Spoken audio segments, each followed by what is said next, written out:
Ya, salam happy grace dalam Yesus Kristus, Bapa yang kekal untuk kita semua anak-anaknya. Ya, sekali anak tetap anak.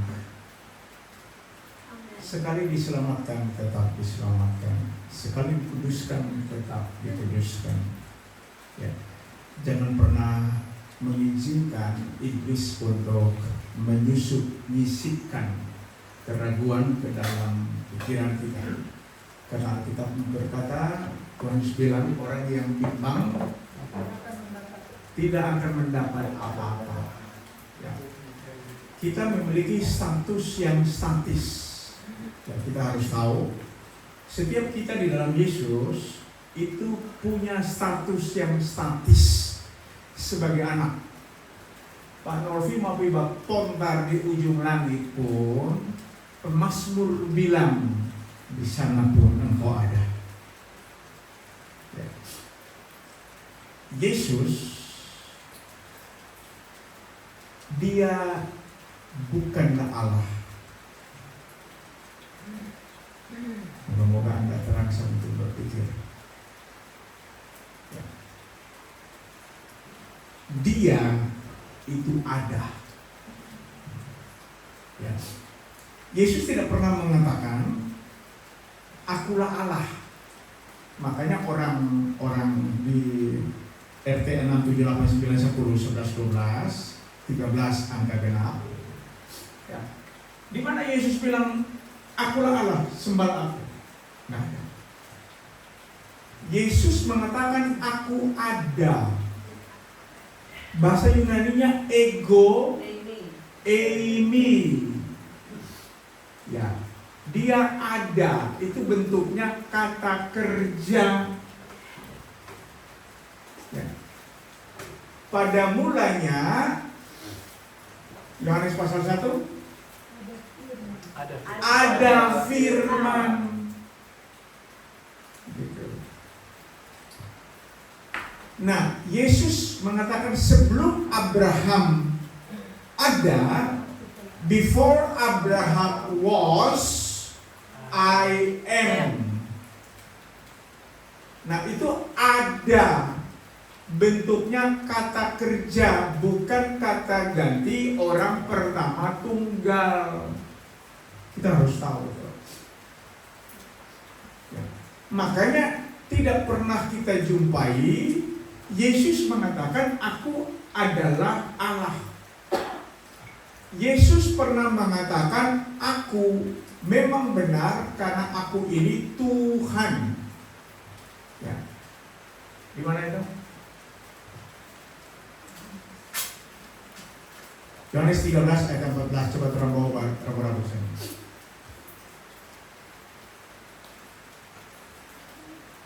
Benar katamu, jikalau aku yang adalah Tuhan. Ya, oke, kita baca coba sebelum kita ke ayat pokok 23. Jadi, jikalau aku membasuh kakimu, aku yang adalah Tuhan dan gurumu, maka kamu pun harus atau wajib saling membasuh kakimu. Ini kata Tuhan. Kenapa dia tidak bilang aku Tuhan? Tetapi Tuhan, orang harus tahu itu struktur bahasanya. Ya.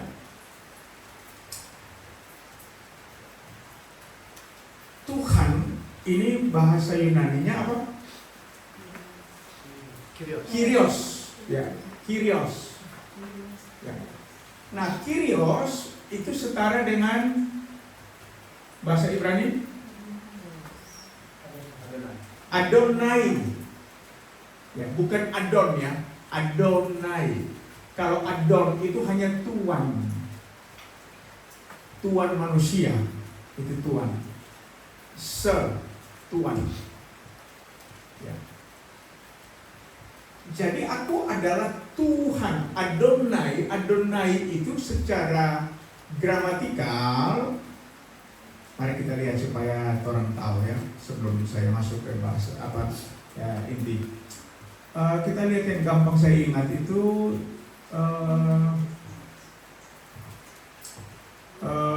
Yesaya 7 ayat 14.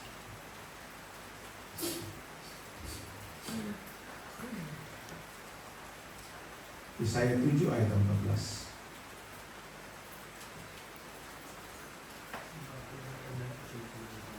Ya. Perhatikan baik-baik. 2-3 kita baca.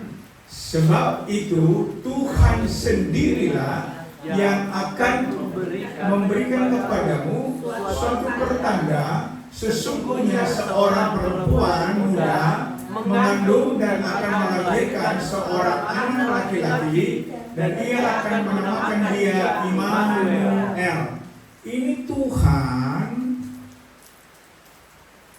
kalau di bahasa Ibrani itu Adonai. Ini betul ya?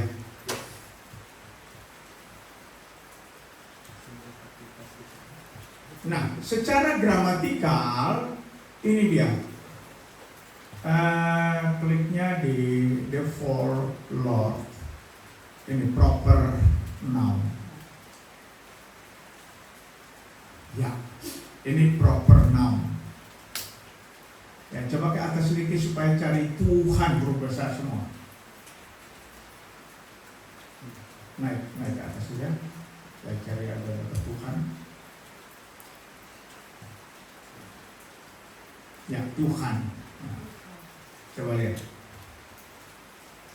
Jadi kita perlu ilmu Thomas dalam hal ini. Sebelum kulihat aku tidak akan percaya. Lord. Ini noun proper. Ini Jehovah. Ya.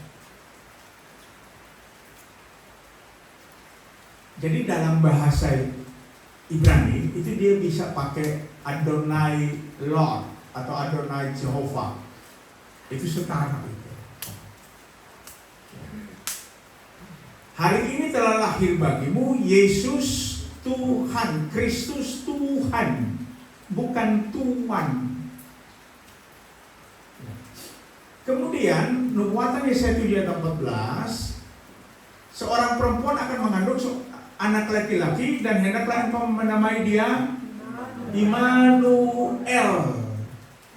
Ya, Indonesia menerjemahkan Allah beserta kita. Itu bentuknya tunggal, L. Nah, L itu adalah sebutan untuk cara kerjanya Yahweh.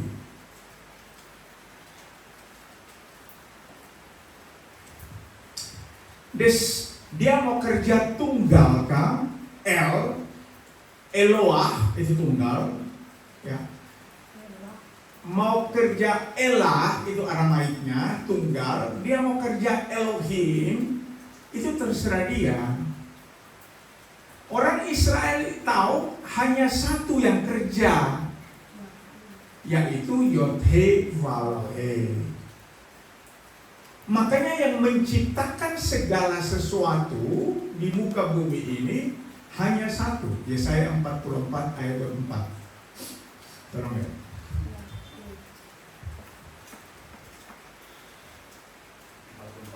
Yesaya 44 ayat 24.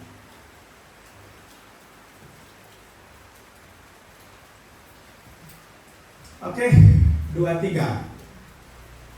Beginilah firman Yahweh, penebusmu yang membentuk engkau sejak dari kandungan. Akulah Yahweh yang menjadikan segala sesuatu, yang seorang diri membentangkan langit, yang menghamparkan bumi. Siapakah yang menemani aku? Bambang Nursena mengatakan kalau Tuhan itu sendiri seperti ini, maka Tuhan kesepian. Ya. Itu cari saja di TikTok dan YouTube ada itu. Itu populer sekali. Allah kesepian. Kalau dia sendiri. Nah, rupanya Bambang Nursena sempat tiba homa di sana. Jadi sebelum Tuhan menciptakan Bambang Nursena ada. Itu dia tahu. Ya, Allah kesepian. Hebat. Nah, lalu kita coba korelasikan ya secara linear. Wahyu pasal 4 ayat 11. Ya. Ini mau jadi duta Kristus, jadi mesti belajar baik-baik. Wahyu pasal 4 ayat 11. Ayat 10 mulailah dari atas. Oke. Kita baca bersama-sama 2, 3. Maka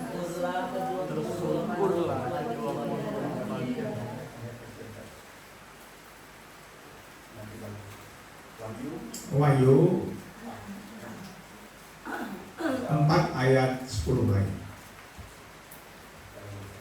Ya, oke, 2, 3.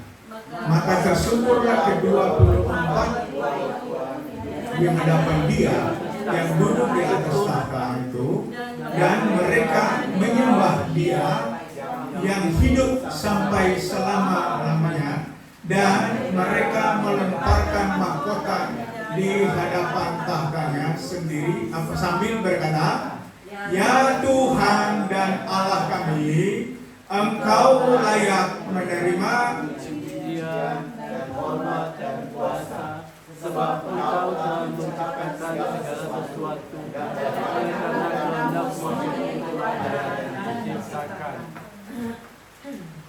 Ini di atas mereka menyembah, itu proskuneo. Bilang di sorga sana mereka nyembah, lalu orang ada di bawah ini kok hendak mau menyembah ini terlalu. Ya. Ya, coba ke bahasa aslinya saja Pak Erik supaya orang bisa buktikan ya. Ya, menyembah. Mereka melemparkan dan mereka sujud menyembah. Nah, apa itu? Ya, ini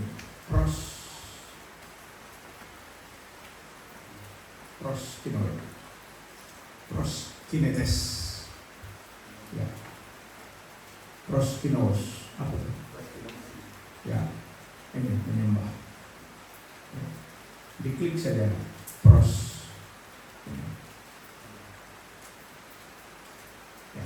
Proskineo atau proskuneo. Ya. Menyembah. Ya. Jadi di sana ada orang menyembah. Lalu berkata, Ya Kyrios kai Theos. Kyrios kai Theos. Ini belajar membaca di sebelah. Kyrios kai Theos, coba ya Tuhan. Yang 11. Ya, ini dia. Ini bacanya. Ya. Orang baca dia biasa salah apa-apa. Ya. Apa itu teman-teman? Aksio ya. Ya, aksio. Ho Kyrios kai ho Theos. Ya Tuhan dan Allah kami, Engkau layak menerima puji-pujian, hormat, dan kuasa. Sebab apa nih? Engkau telah menciptakan segala sesuatu, dan oleh karena kehendak bebas-Mu, kehendakmu ya. Pencipta cuma punya kehendak ya. Kalau Pak Novi punya kehendak bebas, tolong kasih itu yang bebas supaya sama dengan pencipta. Ya, kehendakmu semuanya itu ada dan diciptakan. Apakah ada dua pencipta? Yesaya 44 ayat 24, aku sendiri. Kan? Nah, ini dinyatakan di dalam Wahyu bahwa yang menciptakan itu nama diri pribadi adalah Yesus. Dialah yang menciptakan. Ini terkoneksi dengan Yesaya Yohanes 1 ayat 4.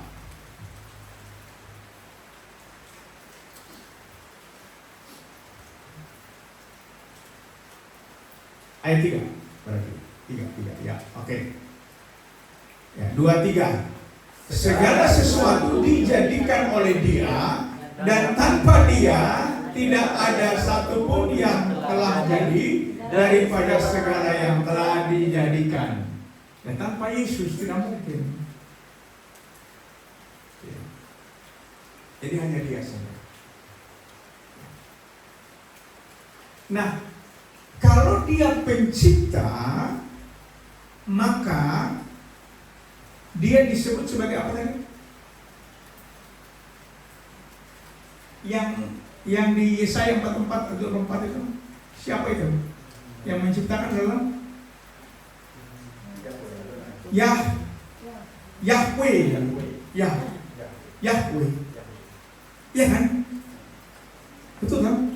Ibu Riri? Ya. Karena di Wahyu bilang Dia sendiri, Yesus sendiri menciptakan. Ya, berarti Yesus adalah Yahweh, oke? Nah, kalau Yahweh itu, kalau kita yakin sesuai teks Alkitab, Yahweh itu Alkitab mengatakan Yahweh mati. Sebenarnya Yahweh mati.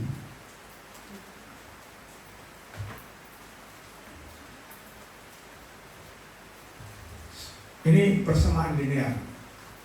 Yesus itu adalah Yahweh. Ya, setuju ya? Yahweh dipanggil Bapa. Ya kan? Berarti Yesus harusnya kita panggil Bapa. Karena Yesus adalah Yahweh. Betul ya? Yesaya 9 ayat 5. Tolong dibaca ya, supaya tahu tuh koneksinya kemana. Ya. 2-3. Sebab seorang anak telah lahir untuk kita, seorang putra telah diberikan untuk kita, lambang pemerintahan ada di atas bahunya, dan namanya disebut, orang tidak ada, namanya disebut Penasehat Ajaib, Allah yang perkasa, ini El Gibor, Bapa yang kekal, Raja damai. Dan anak yang lahir itu adalah Yesus. Yesus dipanggil Bapa yang kekal. Bapa yang kekal mati for kita anak-anaknya. Tidak ada Bapa yang kekal mati for jongos-jongosnya. Pak Novi benar itu tadi. Tidak ada Bapa yang mati, yang kekal itu mau mati untuk hamba-hambanya. Tidak ada. Hanya untuk anak-anaknya Dia mau mati.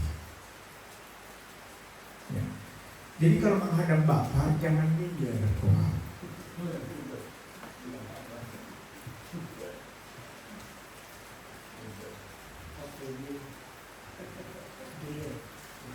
menghadap Bapa beta yang di surga, ampunilah hambamu. Itu semua dapat putih telinga. Panggil Bapa sebut diri hamba, minta ampun lagi. Memang begitu kalau mental hamba begitu, selalu mana-mana minder. Ya, betul kan? Hamba selalu kan monggo, minder.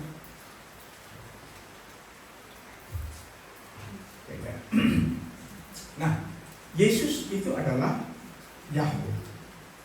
Yesus berarti Bapa. Betul kan? Nah, Yahweh itu mati. Ada ayat nggak Yahweh mati? Mari kita baca. Wahyu pasal 1 ayat yang ke 11. Wahyu pasal 1.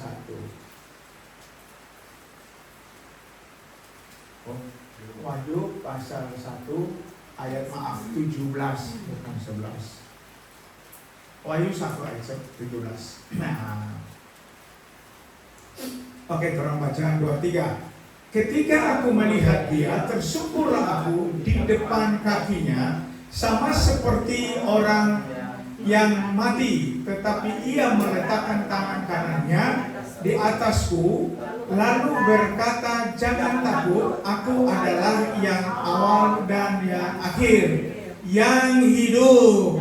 Aku telah mati, nah aku hidup sampai selama-lamanya, dan aku segala dan kerajaan. Coba kita kayak ini supaya dapat itunya korelasi linear ya. Tolong lihat ini.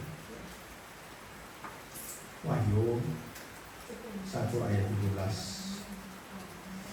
Ya. Nah ini. Ya. Aku yang awal dan yang akhir. Nah ini coba perhatikan disentuh saja di sini, ditaruh yang di kitab apa? Ya kenapa? Yang di kitab apa yang Yesaya ini Yesaya 44 itu. Yesaya 44 ini. Ya, tunjuk saja ya. Beginilah firman Yahweh, Raja dan Penebus Israel. Ya.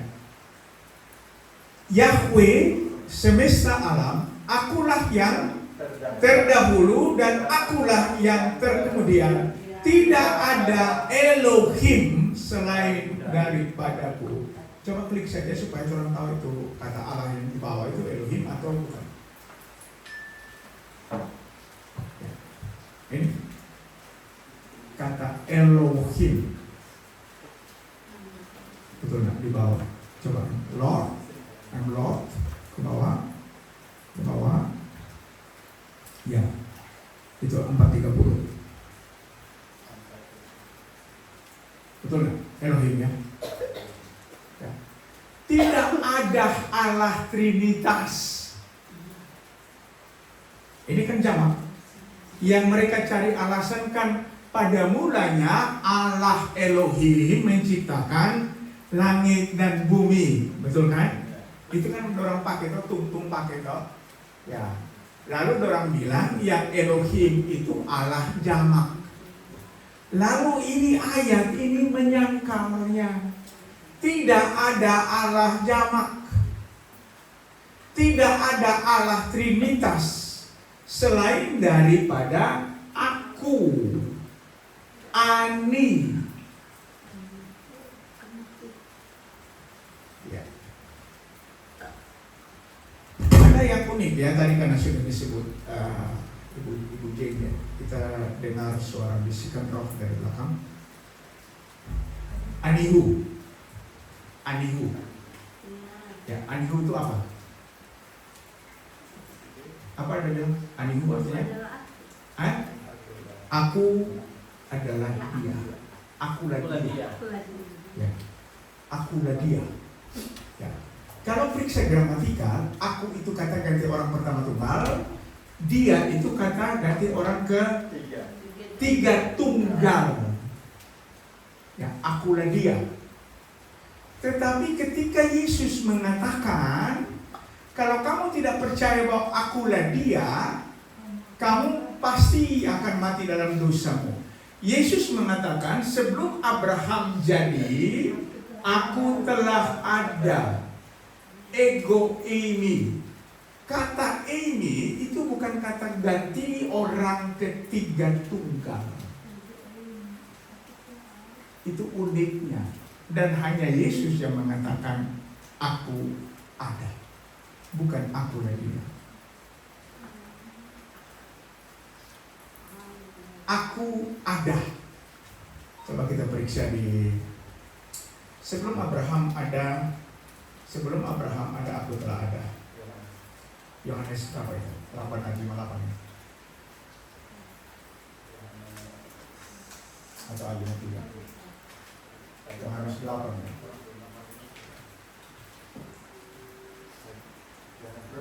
Yohanes 8 ayat 55 atau 58. Kira-kira begitu. Ya. Sebelum Abraham jadi, aku telah ada. Ya. Ya. Coba perhatikan. Aku ada. Ya. Itu ego ini. Nah, ini perhatikan ini. Coba di sini. Ini kata kerja. Ini Ya ini. Amy di sebelahnya dia punya tesisnya di sebelah. Ya ini. Ya. Nah, klik sudah.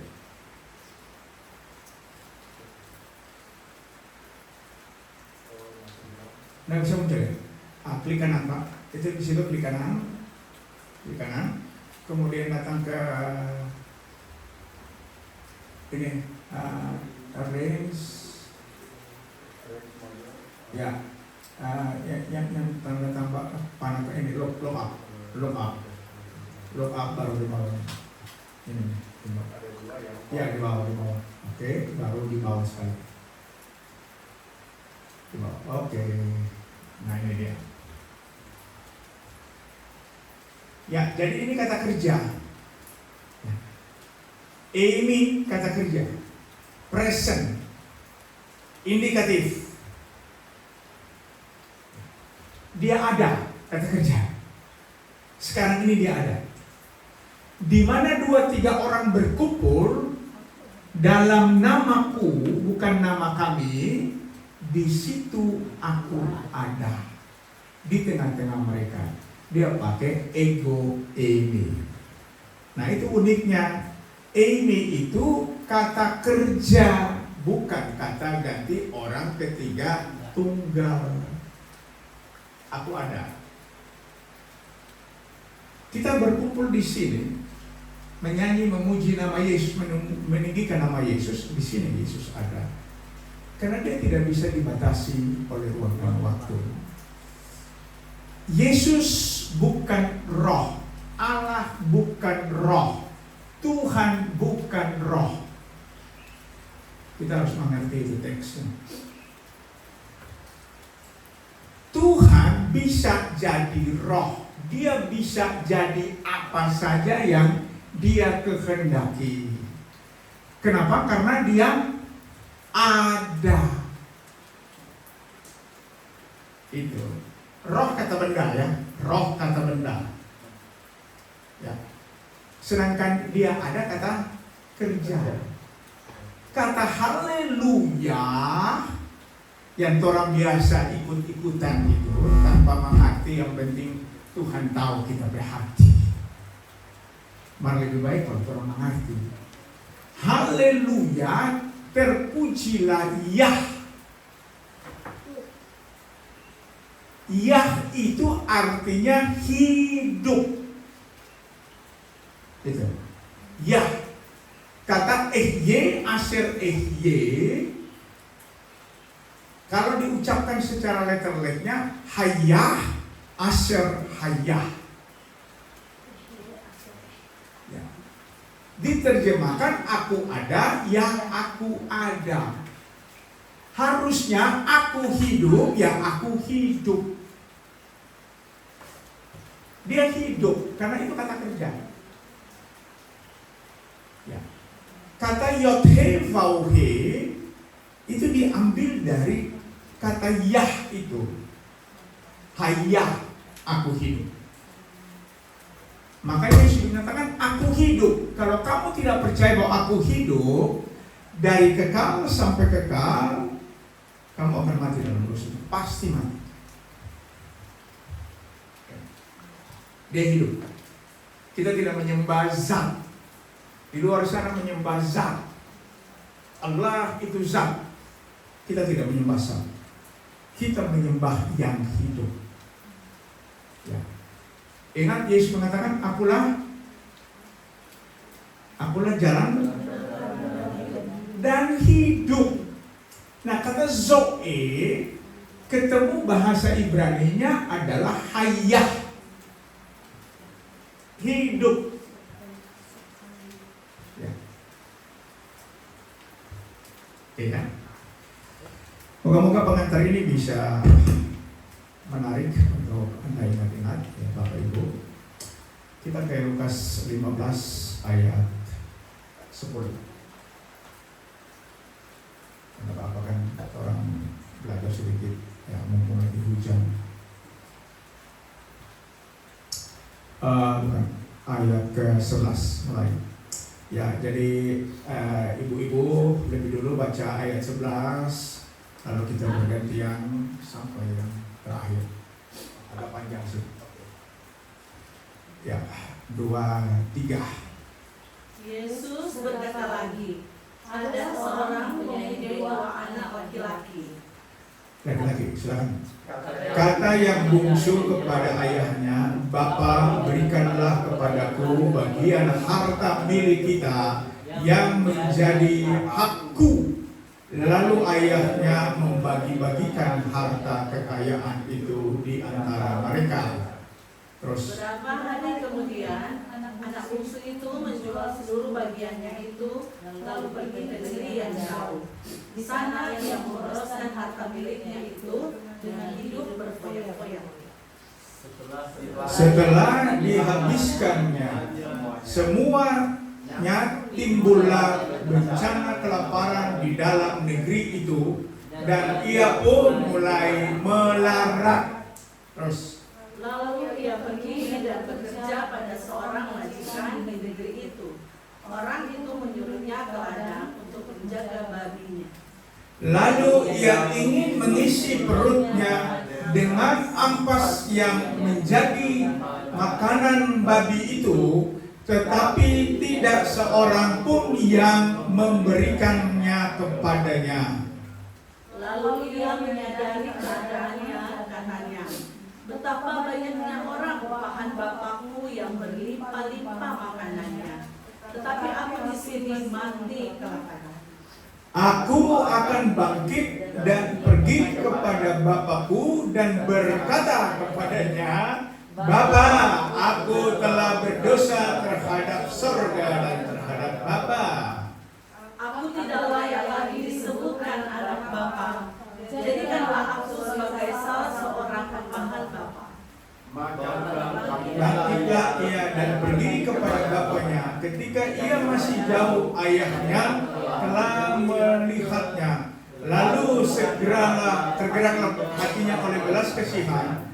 Ayahnya itu berlari mendapatkan dia, lalu merangkul dan mencium dia. Terus Kata anak itu kepadanya, Bapa, aku telah berdosa terhadap surga dan terhadap Bapa. Aku tidak layak lagi disebutkan anak Bapa. Tetapi ayah itu berkata kepada hamba-hambanya, Negaslah bahwa melayani Bapa terbaik, pakaikanlah itu kepadanya, dan kenakanlah cincin pada jarinya, dan sepatu pada kakinya. Dan ambillah anak lembu tambun itu, sembelihlah dia, dan marilah kita makan dan bersuka cita. Sebab anak ini telah mati dan menjadi kembali. Ia telah hilang dan dapat kembali. Maka mulailah mereka bersukaria. Tetapi anak yang sulung berada di ladang, dan ketika ia pulang dan dekat ke rumah, ia mendengar bunyi seruling dan nyanyian tari-tarian. Lalu ia memanggil salah seorang hamba dan bertanya kepadanya, apa arti semuanya itu? Jawab hamba itu, adikmu telah kembali dan ayahmu telah menyembelih anak lembu tambun, karena ia mendapatnya kembali dengan sehat. Maka marahlah anak sulung itu, dan ia tidak mau masuk. Lalu ayahnya keluar dan berbicara dengan dia. Tetapi ia menjawab ayahnya, katanya, telah bertahun-tahun aku melayani Bapa dan belum pernah aku melanggar perintah Bapa. Tetapi kepadaku belum pernah Bapa memberikan seekor anak kambing untuk bersuka cita dengan sahabat-sahabatku. Tetapi baru saja Bapa yang telah memuluskan harta kekayaan Bapa bersama-sama dengan Tuhan, maka Bapa memberi anak lembu tambun itu untuk dia. Kata ayahnya kepadanya, anakku, engkau selalu bersama-sama dengan aku, dan segala kepunyaanku adalah kepunyaanmu. 2, 3 rame-rame. 2, 3. Kita patut bersuka cita dan bergembira karena adikmu telah mati dan hidup menjadi hidup kembali. Ia telah hilang dan dapat kembali.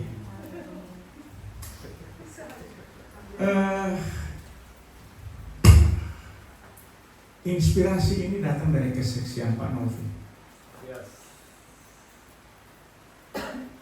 Tiba-tiba Tuhan rubah saya sudah persiapkan topik yang lain, ya. Tapi waktu Pak Novi bersaksi tadi, Tuhan yang punya otoritas firman, ganti di ayat mana? Dia tunjuk ayat ini. Pak Novi tadi, kalau saya tidak salah dengar ya, dulu pernah jadi anak ya. Ya betul ya. Iya. Betul ya. Bukan anak begitu. Iya. Dulu kan pernah jadi anak tuh, waktu rajin-rajin sampai bersaksi apa melayani toh di kolom. Ya. Lalu pernah juga tidak jadi anak. Jadi hamba. Oh, tunjuk ini ya. Ya, jadi Pak Novi betul ya, pernah merasa bahwa kita bukan anak. Pak Novi bukan anak. Betul ya? Ya. Merinding.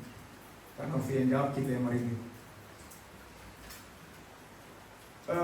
Kenapa Yesus angkat ini? Ya, karena ada Pak Novi yang alami. Sebenarnya kalau kita baca, ada dua yang terhilang. Kalau baca Bapak ini, satu terhilang karena keluar, Pak Novi pergi, tapi ada banyak saudara Pak Novi yang hilang di dalam. Betul kan? Rajin ikut liturgis di gereja, tetapi tak hilang. Itu anak yang sulung, karena hilang. Kemudian dia tuduh papanya tidak adil. Kita suruh rajin pimpin kolom, suruh khotbah, suruh pimpin sangkor, suruh semua dipimpin. Kalau mau bikin pesta, cuma pakai anak kambing saja nggak bisa. Kan dia tuduh papanya yang nggak adil. Kok itu begal baru pulang, bajingan. Baru pulang, sudah bikin pesta rakyat. Yang ada ingat satu dipeduk saling segala macam kurang ajar. Ya. Papa masih hidup, saya minta warisan. Betul kan? Coba-coba jawab. Siapa sini yang masih punya orang tua, nanti kita sudah bisa minta warisan karena dodos besar kan? Coba-coba jawab. Coba-coba jawab Pak. Itu Pastor Manset. Papa dan mama masih kuat-kuat, masih batoko di sana, masih sehat luar biasa. Coba. Besok pulang kong menghadap Papa. Papa, kasih akan kita berbagian besok. Kita pewarisan mana kan? Mau dia tuh Papa cabut beda 3 strap. Ya. Karena kurang ajar kan? Pemainan ada sudah harap-harap Papa mau mati dan Papa mau dapat tuh harta warisan. Jadi pertanyaan untuk Brother Novi, anak itu kan pergi menghadap bapaknya kan, minta kan, lalu Papa kasih semua di PHK, dia keluar. Ya. Waktu dia habis semua itu harta, dia mau pulangnya enggak? Kita tanya Pak. Bantu jawab. Dia mau pulang enggak itu anak? Kan susu kope. Mau pulangnya enggak? Pulang. Baca juga ayat ini, rupanya ada baca sambil lewat. Ayat 14 di atas Pak. Nah 13 ini, coba lihat. Coba aja. Beberapa hari kemudian anak bungsu itu menjual seluruh bagiannya itu lalu pergi ke negeri yang jauh. Di sana ia memboroskan harta miliknya itu dengan hidup berfoya-foya. 14. Setelah habiskannya semuanya, timbullah bencana kelaparan di dalam negeri itu dan ia melarang. Pulangnya enggak? Enggak. Nah, ini. Lalu ia pergi dan bekerja pada seorang majikan di negeri itu. Orang itu menyuruhnya ke ladang untuk menjaga babinya. Yang nama pulang dia. Kita masih kuat. Bikin malu mau pulang. Ya. Kalau ada Ibu Jeng dekat-dekat di sana, dia malah akan jadi tukang cuci piring juga. Apalagi kan kalau Ibu Jeng murah hati begini, mampu. Saya di sini orang makan teh. Dia nyamuk pulang. Lalu mulai cerita sedih. Dia mau makan dari makanan babi yang ampasnya tidak dikasih. Betul tak? Lalu dia teringat. Jadi yang kita tanya, dia anak itu pulang karena apa, Pak? Karena dia mau pulang atau ada yang menyebabkan dia pulang?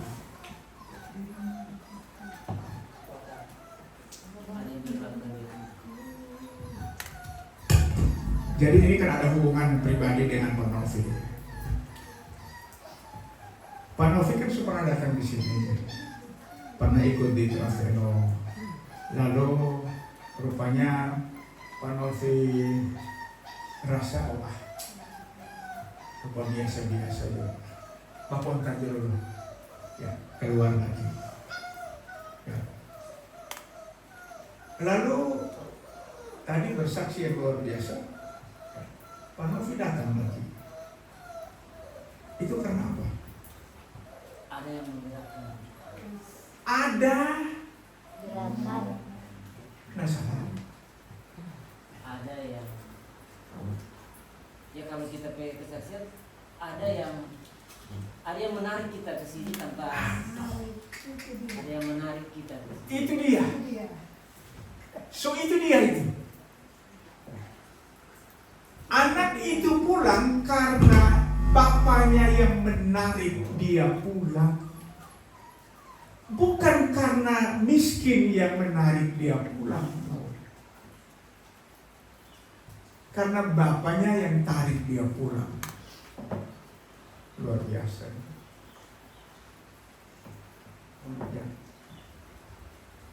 Anak itu ingat, di rumah bapakku banyak makanan. ya banyak sekali makanan, makan sampai polote-polote.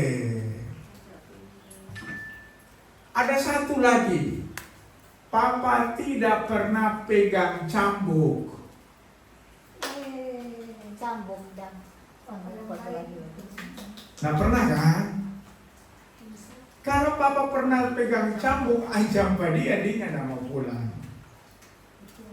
Betul tak? Dia nggak akan mau pulang. Betul. Kenapa Ibu Rani keras bilang betul? Karena kita tak mau balik. Ya. Nah lalu disusun rencana. Kita akan pulang dan bla bla bla bla bla. Coba baca dulu supaya kita ikut narasi. Dia bangkit dan oke, aku tidak layak disebut sebagai anak Papa. Jadi karena aku sebagai salah seorang upahan Bapa. Ingat Bapak ini kata-kata. Jadi karena aku salah satu upahan Bapa. Lalu dia pulang. Kita baca, turun ke bawah. Ya, itu dia. Ya. Nah, waktu dia pulang masih jauh-jauh sekali, Bapak sudah lihat. Ya toh? Bapak ternyata nyanda cuma tidur-tidur di kamar, kapan anak mau pulang ya pulang dia. Kalau nyanda ya sudah. Tapi Bapak setiap hari ada di depan pintu melihat kapan pasti anaknya akan pulang. Ya, ini kan. Maka bangkitlah ia dan pergi kepada bapaknya dan seterusnya. Ya. Nah, ini. Ketika ia masih jauh, ayahnya telah melihatnya, lalu tergeraklah hatinya oleh belas kasihan. Ayahnya itu berlari mendapatkan dia, lalu merangkul dan mencium dia. Bobo sedap sekali bobo kandang babi. Ya. Ibu Jane yang pembersih kompas Kenso ulang suruh bobo segala macam rupa, atau lebih cocok ke bapak kan bapak, nanti bapak tersinggung lagi, selalu kok mama. Jadi ketika papanya Kenso lihat, ya Pak Sendi lihat tuh kasihan Kenso, siapa jalan miring-miring, siapa sudah ada tenaga kasihan ya.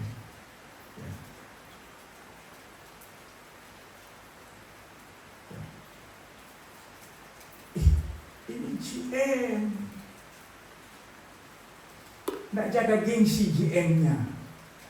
Dia lihat, oh ini bayangan, ini Kenso, ini kita anak ini, kita anak. Dia keluar, dia yang nggak pusing dan dia punya status GM-nya. Ya. Dia datang peluk Kenso dengan bau segala rupa, nyandak enak. Dia nggak pusing dan bau segala rupa. Dia peluk, dia rangkul, dia cium lagi. Bobo kandang babi. Ya. Lalu anak ini mengaku. Perhatikan baik-baik. Mari kita baca ini. 2-3. Kata anak itu kepada bapa, aku telah berdosa terhadap sorga dan terhadap bapa. Aku tidak layak lagi disebut anak bapa. Masih ada sepotong kalimat lagi dibilang apa? Yang tidak layak. Kemudian ada sepotong lagi yang kurang ada baca di atas. Jadikanlah aku sebagai salah seorang tukang cuci piring. Bapaknya potong di sini. Ini saja sudah sangat menyakitkan hati Bapak. Aku tidak layak lagi disebutkan anak Bapak. Bapak sudah mau dengar itu. Bapak sudah tunggu sampai anak itu selesai menyampaikan rencana perkataannya. Coba dilihat di atas supaya lengkapnya apa. Aku tidak layak disebutkan anak Bapak. Jadikanlah aku sebagai salah seorang upahan Bapak. Ya kalau Kenso datang bilang Pak DP Papa, kasih kita jadi security juga baik. Yang penting ada pemakam. Ya. Sedangkan yang di sini tidak layak disebutkan anak Bapak perhati so ancol. Mama. Ya. 2-3. Tetapi ayah itu berkata kepada hamba-hambanya, lekaslah bawa kemari jubah yang terbaik, pakaikanlah itu kepadanya, dan kenakanlah cincin pada jarinya dan sepatu pada kakinya. Ayat 23. Dan ambillah anak lembu tambur itu, sembelihlah, dan marilah kita makan dan bersukacita.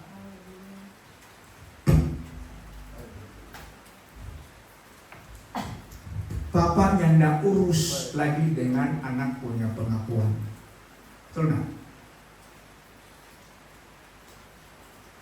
Jadi pertanyaannya, kan papanya nggak bilang, ya karena anak mengaku jadi kita ampuni. Kan begitu toh? Sama dengan orang bikin lala mulu. Bapa kami yang di surga, ampunilah kami dari segala kesalahan kami. Kalau Papa bisa manyal kita selalu dengan anak dia.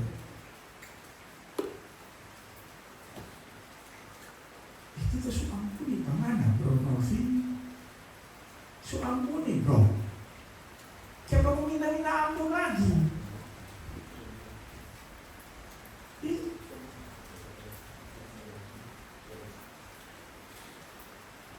Karena anak tidak pernah anak lalu jadi mantan anak karena begal, ya, begal keluar jadi mantan anak, mesti atur ulang itu akta lahir, corek dulu, balik bikin akta lahir lagi, jadi anak, kan begitu loh. Itu namanya Tuhan kurang kerjaan.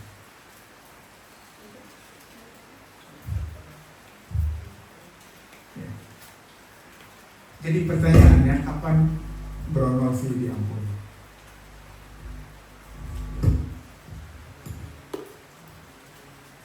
Kapan anak yang terhilang itu diampuni?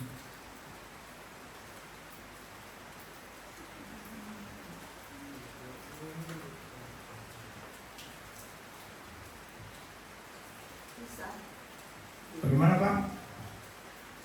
Kapan dia diampuni? Kenapa? Pada saat kembali. Kita simpan dulu. Pada saat kembali dia diampuni. Ya.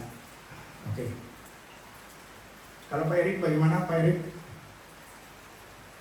Pada saat Papa kasih warisan. Papa kasih warisan.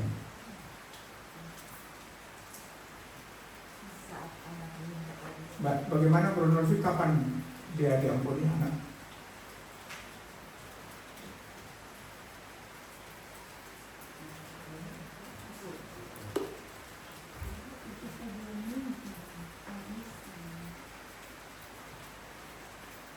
Yang menangis dulu Pak.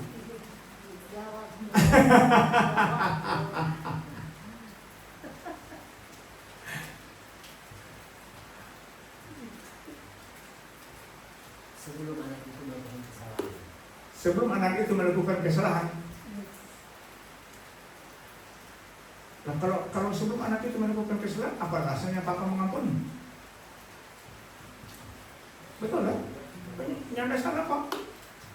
Kalau mengampuni itu karena ada salah. Iya. Oke, Pastor Mansyah bagaimana? Pastor Mansyah. Apa itu? Ketika Tuhan ada. Kenapa? Ketika Tuhan ada. Ketika Tuhan ada anak. Pokoknya ini kasus ini. Iya. Pengampunan itu harus ada objek yang diampuni. Ya. Ya. Jadi kapan dia diampuni? Ketika itu sebagai anak. Ketika jadi anak. Ya, kan ini ada kesalahan dulu baru diampuni toh. Ini kan kasus cerita ini,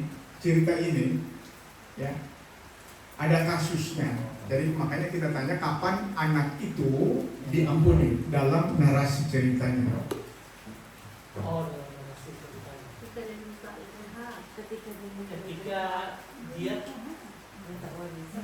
Ketika dia ada salah. Dia ada salah. Ya, tadi kan ada kasih contoh ke kita. Ya. Waktu kita minta, baru berniat saja meminta warisan.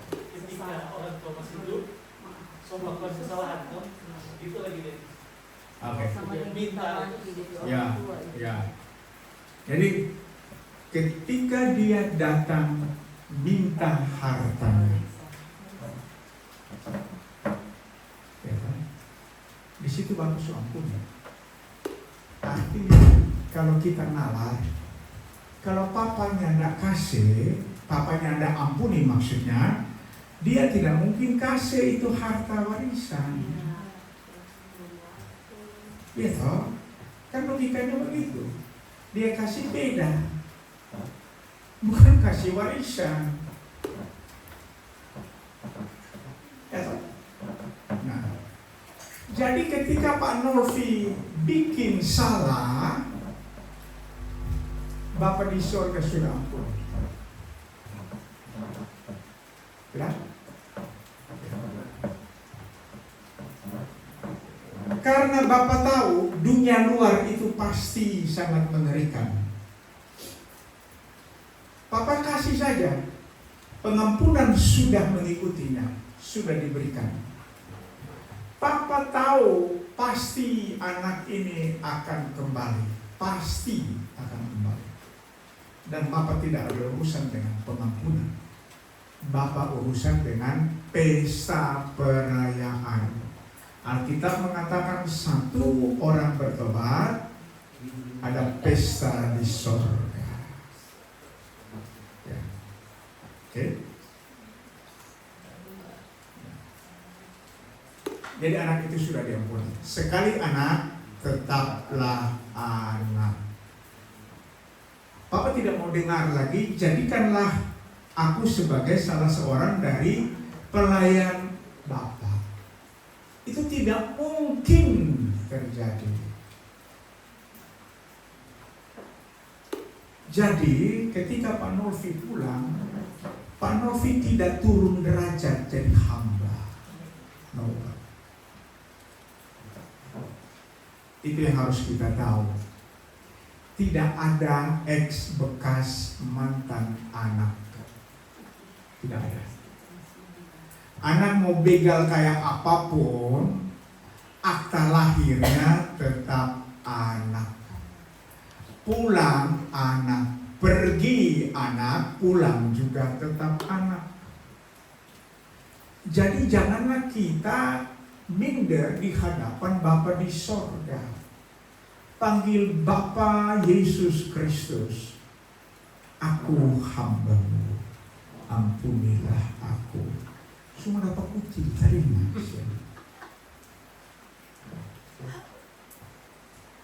Anak, apa kita ada rubah pangan jadi hamba? Ya. Terus terang ya, Ibu Riri ada di sini dan ini Papa Mama Kenso ada di sini. Waktu Kenso berdiri melayani di sini bertugas, Papa dan Mama tidak pernah melihat Kenso sebagai hamba, tetapi anak. Bangga anaknya bertugas. Eljer Messi bertugas. Papa dan Mama itu tidak mungkin hamba Tuhan. Anak yang bertugas. Orang tua berbangga terhadap anaknya yang sedang bertugas. Pikirkanlah itu. Kalau kita punya pembantu, asisten rumah tangga, dia bertugas, ya asisten rumah tangga tetap asisten rumah tangga. Nggak bisa pandangan kita, kita be anak itu sebentar. Itu saraf terganggu namanya.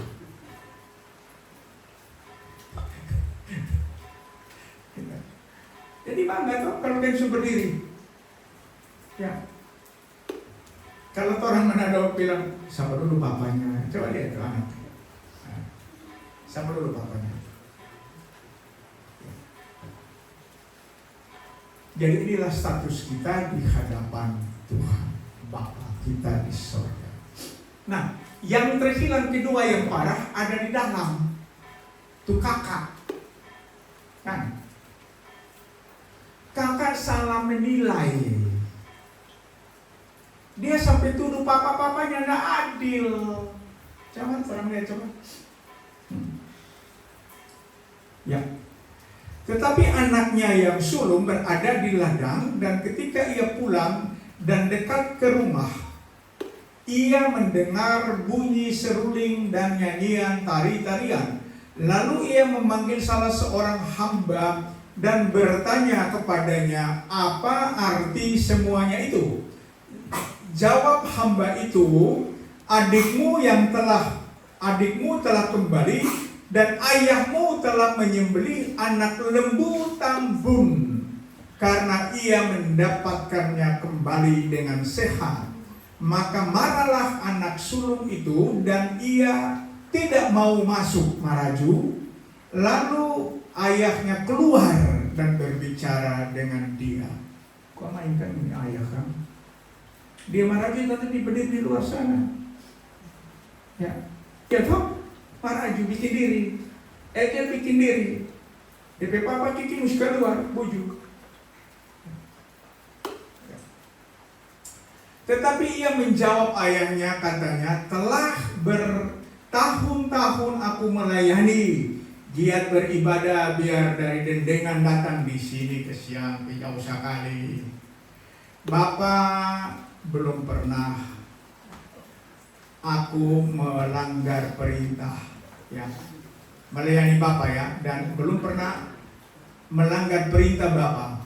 Tetapi kepadaku belum pernah Bapak memberikan seekor anak kambing untuk bersukacita dengan sahabat-sahabatku.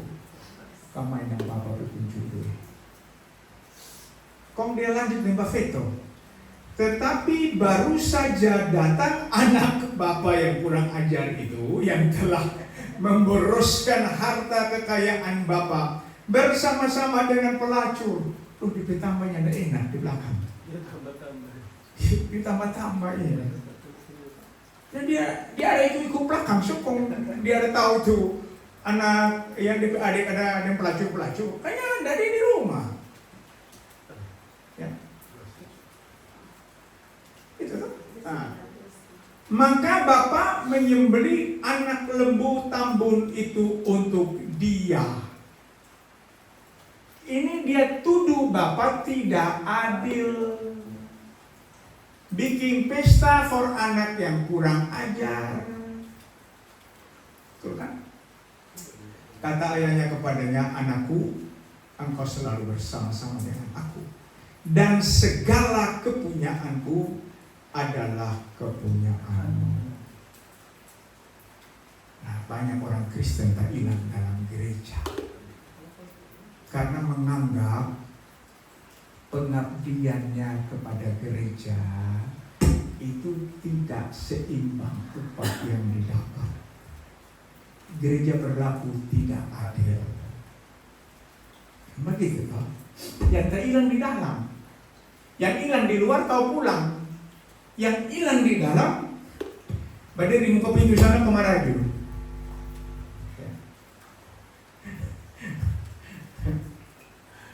Jadi yang parah di dalam hilang karena kinerja, tidak menikmati berkat Tuhan, kasih Tuhan. Ya. Gitu ya. Tuhan Yesus bilang, pulanglah hai anakku dan janganlah berbuat dosa lagi. Kenapa? Karena dosa hanya menyiksamu, dosa hanya membuatmu malu. Ya, Tuhan Yesus memberkati. Ya, terima kasih untuk semua anak-anak Tuhan yang tidak pernah menggantikan status anaknya menjadi hamba. Tidak boleh itu terjadi. Sekali anak, tetap anak. Kita punya hak waris kerajaan sorga. Ya. Mari kita giat bekerja untuk memuliakan nama Bapa kita di sorga. Oke, kita akan perjamuan Tuhan.